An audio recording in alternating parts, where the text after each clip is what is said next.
Hi everybody, this is Alchemist 2 and I'm back again with another anime review. I just watched The Seven Deadly Sins and I absolutely love it. Of course, on the cover of the DVD, we've got Melodious and Elizabeth and Gilthunder. And on the inside, we've got Deanne and Bon. And of course, there's another shot of Bon again, and Elaine, and King. He's also known as Harlequin. And I love this DVD cover. More Gilthunder and Melodious. And of course, Merlin. I'm not going to talk that much about Merlin. And there's another nice shot of Deanne, Melodious, and Bon fighting. And then we've got an interesting depiction of Gother in the back in his normal form. Of course, Gother doesn't really come into the scene until later, and I don't want to give up too much information about the anime because it's probably one of the better animes I've seen. It has a lot of a similar style to Fairy Tail, which I really like. It's very reminiscent of that. It's got that Full Metal Alchemist sort of thing with the Seven Deadly Sins, but they're not homunculi. It's different.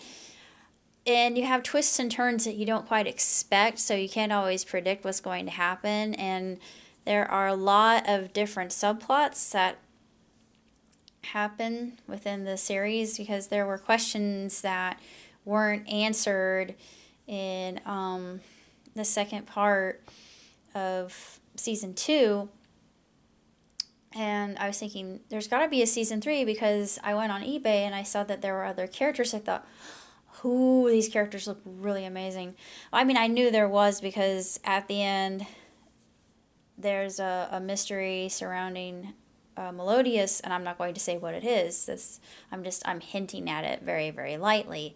But it's an incredible anime series. It's unbelievable. If you like medieval type fantasy based anime with a lot of action, good sword fight scenes, good camaraderie between the characters. You've got this ragtag group of people who are brought together by one person who is basically she's on a quest. And it's very interesting. I really enjoy it. I just have to say that it's one of the best series I've seen in a good long while, and it just made me feel a lot of nostalgia because it brought back to mind just a lot of the really good old school animes that I grew up with, and it just had that very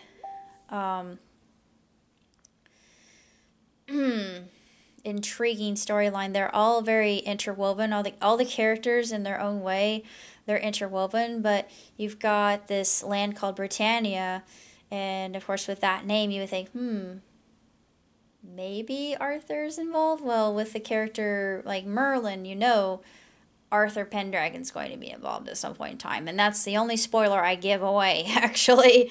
And it kind of makes you wonder if there's any kind of connection other than the fact that he's an envoy coming into Britannia.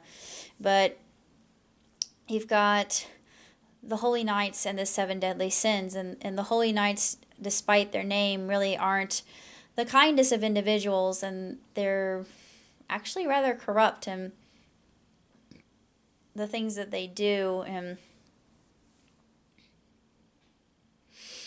there was a character who went about some experimentation with demon blood, and yeah, it's pretty dark actually, and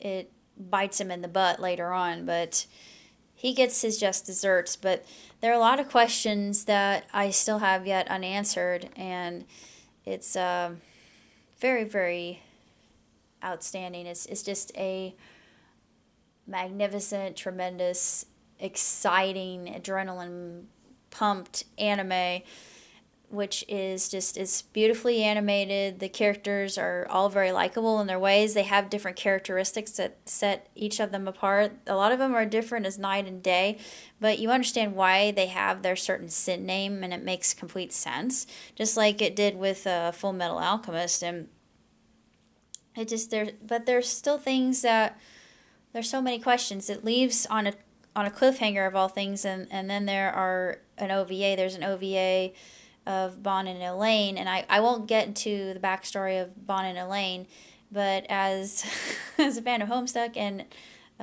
probably a raging Nepeta myself, I ship it, and yeah, I'm always going to say that, but I definitely ship them, and I ship Leo, Melodious and Elizabeth, just because I feel like they're meant to be, and there's something based on his past that I think there's something very intriguing. They hints on it, and I'm thinking, I have a theory, but I'm not going to go into it. I really like Sir Hawk. I think that Sir Hawk as a character is, I always like to see talking animals, just like in One Piece with Tony Chopper and Happy and Fairy Tale. I like Happy better because Tony I think it's kind of annoying sometimes. I don't mean to say that, but I mean, I love One Piece, don't get me wrong, but it's not my favorite anime. My favorite anime still to this day is more than likely Tenchi Muyo. Let's see. Evangelion would be a close second. But I think that Hawk is a very tremendous character. He comes across as kind of a mascot. He's a talking pig, but he has a mystery behind him as well.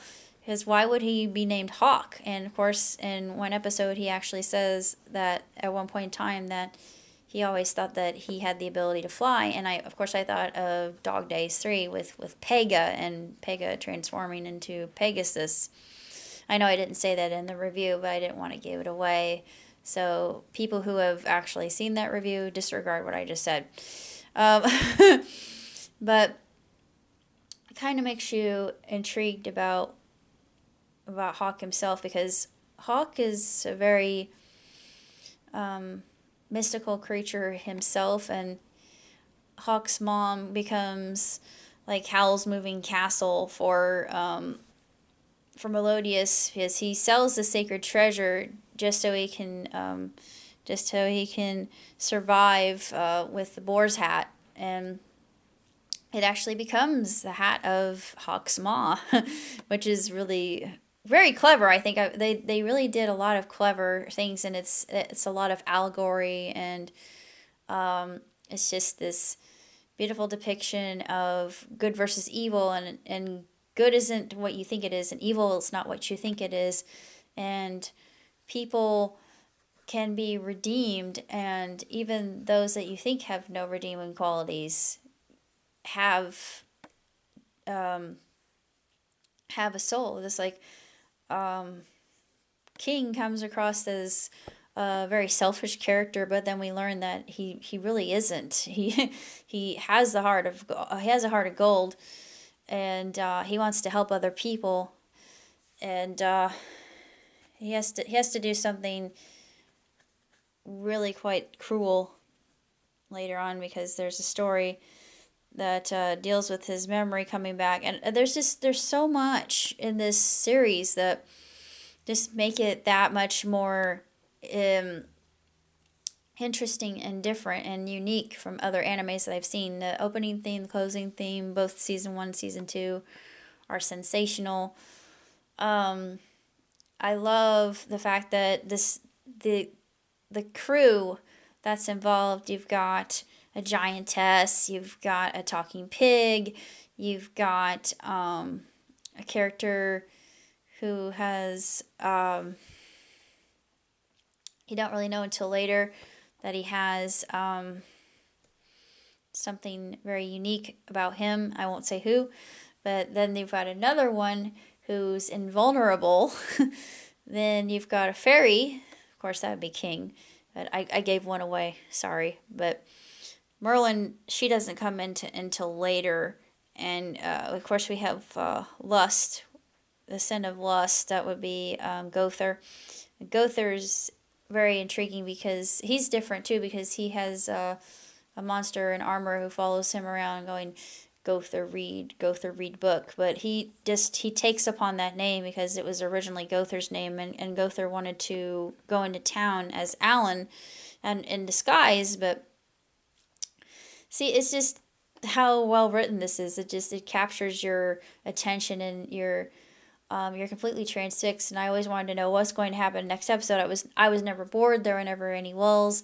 There were some very funny, hysterical moments I absolutely love, particularly between Melodius and Elizabeth, just because Melodius is a little bit lecherous. He's kind of a pervert.